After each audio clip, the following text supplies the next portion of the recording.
नमस्कार, मी साक्षी अनासने. Yes Marathi news मध्ये आपलं स्वागत. आता पाहूया एक स्पेशल रिपोर्ट. उमराणी येथे वादळी वाऱ्यासह मुसळधार पाऊस. कांद्याच्या शेडमध्ये निवाऱ्यासाठी थांबलेल्या तरुणांचा दुर्दैवी मृत्यू. नाशिक जिल्ह्यातील उमराणी येथे दिनांक 9 जून 2024 रोजी सोमवारी वादळी वाऱ्यासह मुसळधार पावसामुळे कांद्याच्या शेडमध्ये निवाऱ्यासाठी थांबलेल्या तरुणांचा दुर्दैवी मृत्यू झाला असून येथील शेतकरी व्यापाऱ्यांचे मोठ्या प्रमाणात नुकसान झाले.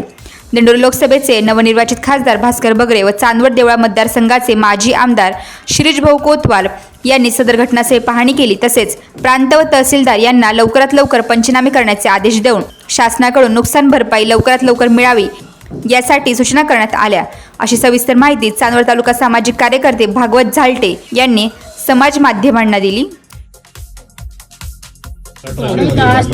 औषधाकडे पण जर कदाचित हा फटका परवाच्या दिवशी शुक्रवारी रात्री पिंपळगावला 7-8 शेड. हो 7-8 शेड लाकडी शेड आहेत ना. हो लाकडी आणि प्रत्येक पत्रे जिरत आले.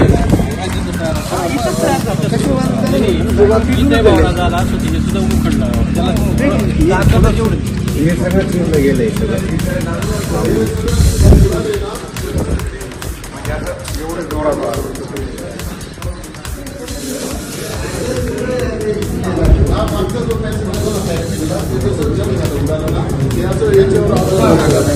आणि त्या आठवड्यामुळे ते पूर्ण शेड डॅमेज होऊन गेलं. त्या कोपऱ्याला आणि पाठीमागे परत खाली फाउंडेशन आणि एवढं हेवी फाउंडेशन असताना सुद्धा परत एकदा चेक करून घ्यावं लागणार. आणि हे सगळं उडून नदीत गेलं डायरेक्ट. संचालक आहात, हा कोणाच्या हातातला प्रसंग नाही. इन्शुरन्स कंपनीवाल्यांना बोलवलं पाहिजे आणि यांच्याकडनं नामात्र याच्यामध्ये त्यांचा थोडाफार इन्शुरन्स जर काढून गेला तर यांना सपोर्ट होईल.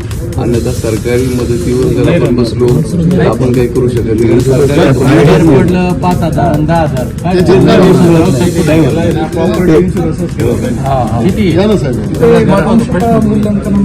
10,000 मूल्य 5 लाख 10,000 5 आणि 10,000 काय घरात पत्र उडाले आणि शेतीचे पैसे मजुरी लागते ती तुम्ही बरं का मार्केट तुम्ही चर्चा करा आणि काही लागलं तर शेअर व्यापाऱ्यांचं काही असं करून जर केलं तर त्या व्यापाऱ्यांना मोठा दिलासा मिळू शकतो. शेवटी शेतकरी जागला पाहिजे आणि व्यापारी जागला पाहिजे तर ही यंत्रणा चालते.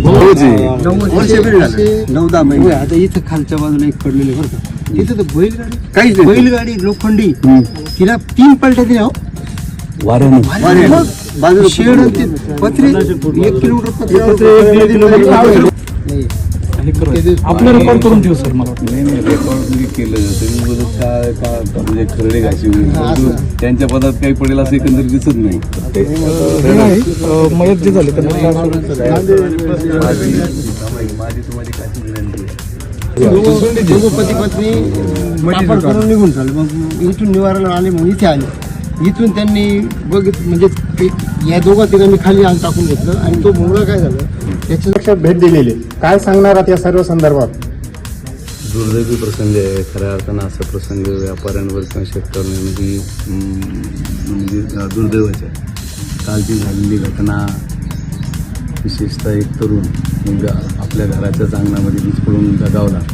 दुसरा मुलगा इथं समोरच्या शेडमध्ये वाऱ्याच्या फटक्यानं किंवा ते शेड खाली पडलं त्यामुळे तो दगावला. ही दोन्ही घटनांच्या बाबतीमध्ये तीव्र वेदना किंवा तीव्र दुःख व्यक्त करतो. परंतु ही झालेली गोष्ट यामुळे नुसता व्यापाऱ्यांना फटका नाही बसलेला. आज साधारण 26 रुपयापर्यंत बाजार आहे. ही जर नुकसान झाली नसती तर कदाचित आज हेच कांद्याचे बाजार 31 रुपयापर्यंत गेले असते. माझी आपल्या माध्यमातून सरकारला विनंती आहे की ज्या पद्धतीनं आपण कृषी उत्पन्न बाजार समित्यांना मदत करतात त्याच पद्धतीनं अशी आपत्ती आलेल्या व्यापाऱ्यांना देखील मदत करणं ही काळाची आणि शेतकऱ्यांसाठी गरजेचं आहे. कारण जर शेवटी ज्या व्यापाऱ्याची मदत होईल ती भर त्याला व्यापारच करावं लागणार आहे. जर त्याला मदत मिळाली तर शेतकऱ्यांवर जो थोडाफार लोड पडतो तो लोड पडणार नाही. माझी विनंती आपल्या माध्यमातून सरकारला की याच्यासाठी खास बाब म्हणून काहीतरी निर्णय घ्यावा. कारण गेल्या वर्षभरापासून कांदा उत्पादक शेतकरी हा मोठ्या संकटाला सामोरं जातोय आणि आता कुठेतरी 2 पैसे यायची वेळ मिळायची वेळ झाली. या ठिकाणी नाशिक जिल्ह्यातल्या बहुतांशी कृषी उत्पन्न बाजार समित्यांमध्ये त्या व्यापाऱ्यांचे शेडे पडलेले आणि हा कळत नकळत फटका माझ्या माहितीप्रमाणे शेतकऱ्यांना बसतोय.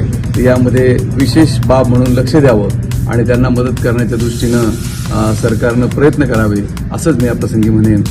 नक्कीच भाऊ, जर बघायला गेलं तर ही अतिशय वाईट दुर्घटना या ठिकाणी झालेली आहे. काल सर आपल्यालाही या ठिकाणून माहिती मिळालेली होती, असं मला माहिती झालेली आहे. जसं मुंबईमध्ये आपण कुठंतरी होता आणि त्या जागेवरती आपल्याला माहिती, या ठिकाणी दुर्घटनेची माहिती आपल्याला मिळाली होती. त्याच क्षणी आपण वरिष्ठांना काही सूचनेद्वारे कळवलेलं होतं आणि सर्व वरिष्ठ तहसीलदार असतील, BDO साहेब असतील या ठिकाणी पोहोचलेले, त्यांनी या ठिकाणी घटनेचा पूर्ण पंचनामा केलेला होता. आपण याच्यावर प्रत्यक्ष अजून व्यतिरिक्त काय सांगणार आहात शेतकऱ्यांना? मदतीसाठी अजून तत्पर किती लवकरात लवकर मदत मिळू शकते या संदर्भात काय प्रयत्न असणार आता? काल ही दुर्दैवी घटना घडल्यानंतर मी तहसीलदार साहेबांशी बोलून ताबडतोब पंचनामे करून आणि शासनाची यंत्रणा मदतीला पाठवण्याचं काम केलं. आता ह्या अशा ज्या घटना घडत आहे या घटनांचा देखील समावेश आपत्ती व्यवस्थापनामध्ये किंवा आपत्ती विभागाकडे जर झाली तर तात्काळ मदत करण्याच्या दृष्टीने काही हालचाली करता येतील का? कारण अशा घटना आपत्ती व्यवस्थापनाकडे धरल्या गेल्या पाहिजे. म्हणजे शेतकऱ्यांचं किंवा व्यापाऱ्यांचं होणारं नुकसान हे सगळ्या घटकांना होणारं नुकसान आहे आणि म्हणून आपत्ती व्यवस्थापनाकडे राज्याच्या असो केंद्राच्या असो याच्याकडे हा विषय मांडण्याचं काम मी करणार. धन्यवाद सर. येस मराठीसाठी विजय बडोदे, उमराणे. अशाच प्रकारे ताज्या घडामोडींसाठी yes Marathi news YouTube channel share करा, सबस्क्राईब करा, लाईक करा आणि पाहत राहा येस मराठी न्यूज.